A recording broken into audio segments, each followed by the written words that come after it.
That was it. It was like a 1, 2, 3 or something. Okay.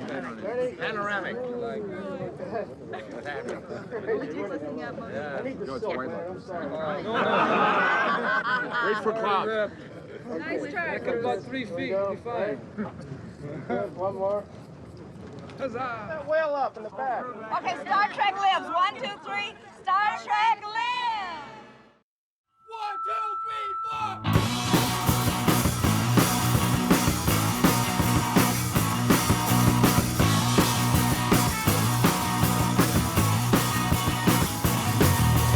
Star Trek IV is a story in which Star Trek characters have to go home to Earth from the Vulcan planet, where they have been stranded at the end of Star Trek III with a Klingon bird of prey as the only vessel that they have available to them with which to make the trip.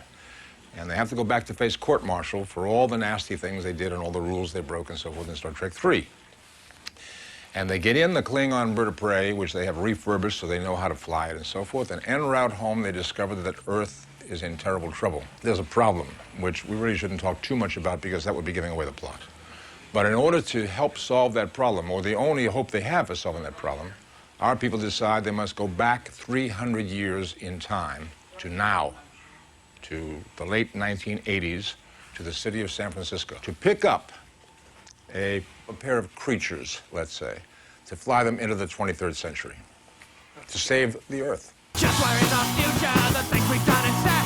Let's just push the button, we'd be better off dead. 'Cause I hate you, and I berate you, and I can't wait to get to you.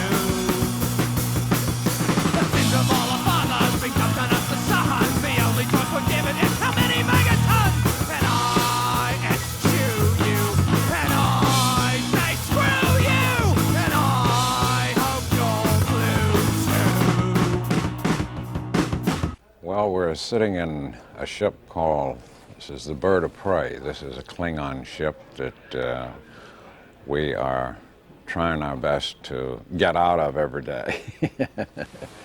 It's part of the set that we're working in now. This is a ship that really doesn't belong to us, and we're trying to get home in it. We're aboard a Klingon vessel, and we're on our way back to Earth. That's about it. Well, he's gotten 2 years older. And that's about it. This film is treated a little more lightly, and so I tried to lighten up. I have remained pretty steadily where I am. I'm a commander and still the same physician and doctor that I always was. But I think that the only real difference with any of us is perhaps the maturity. McCoy has become a little more irritable and probably a little more crotchety as time goes by. A little more irritated with Spock. He gets on his nerves quite a bit. Outside of that, we're all pretty much the same. We're all bloody worthless, just greedy human scum. The numbers all add up to a negative sum. 'Cause I hate you, yes I hate you, and I hate you too. But where is our future, the things we've done instead? Let's just push the button, we'd be better off dead. 'Cause I hate you, and I berate you, and I can't wait to get to you. The sins of all the fathers brings up to all the sons. The only choice we're given is how many megatons. Blowing all the bloody fucking hell.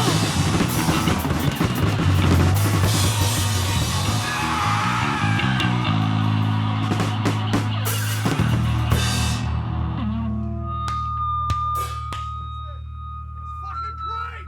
I love it! I got blisters on my legs!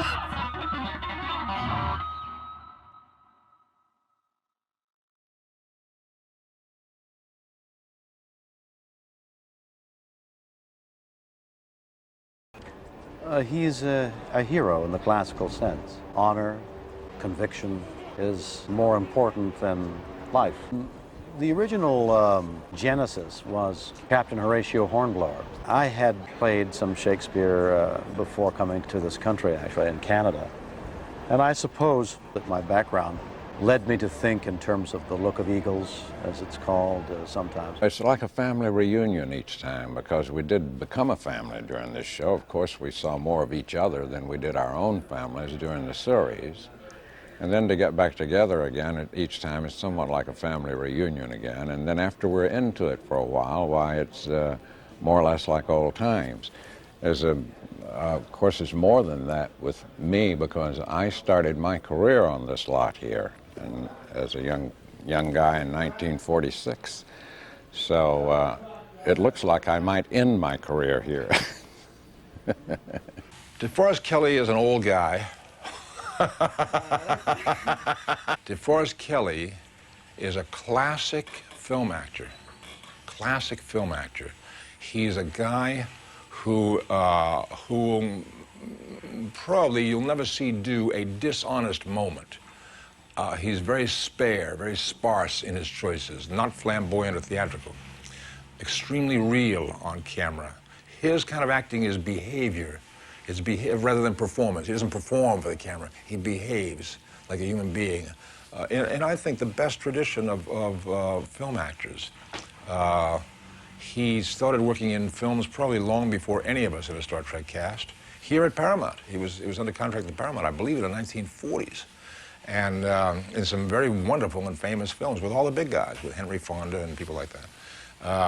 I love him. He's a very talented, dear friend.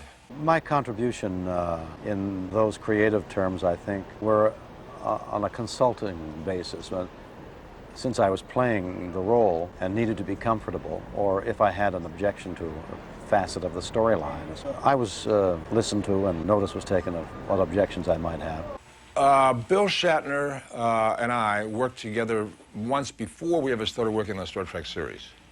And it was in, I think, an episode of The Man from U.N.C.L.E. in the early 1960s. I was impressed with him then. He's an extremely professional, well-trained actor.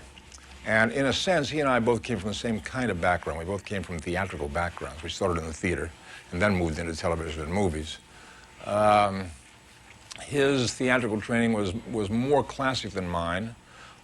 Shakespearean theater and that kind of thing in Canada. Mine was more American naturalistic kind of theater.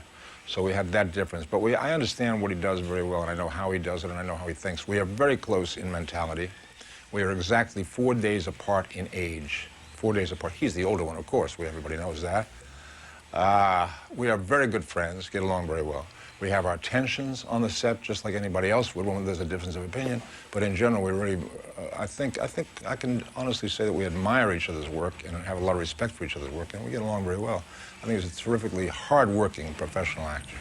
I don't find it difficult to react to something I don't see, because frequently you're reacting some emotion from an actor or an actress you're not getting. What is perhaps working is not wanting to look like a fool. If the unseen monster is approaching, you've got to be doing like Fay Wray in King Kong. Be scared, be happy, you're doing Fay Wray.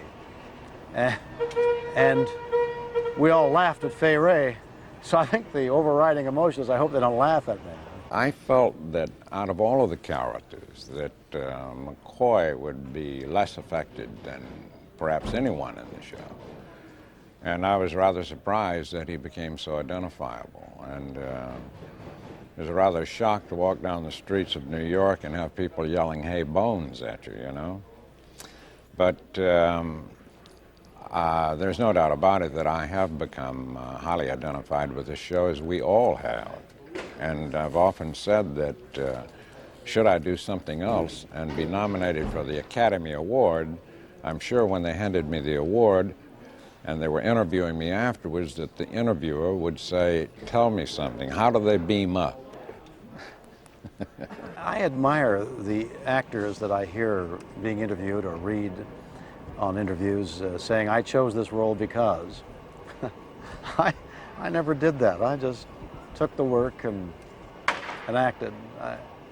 I suppose I don't know what is more beneficial. I hear of the actor talking about a body of work, or I took this because, you know, playing that made me feel this or that.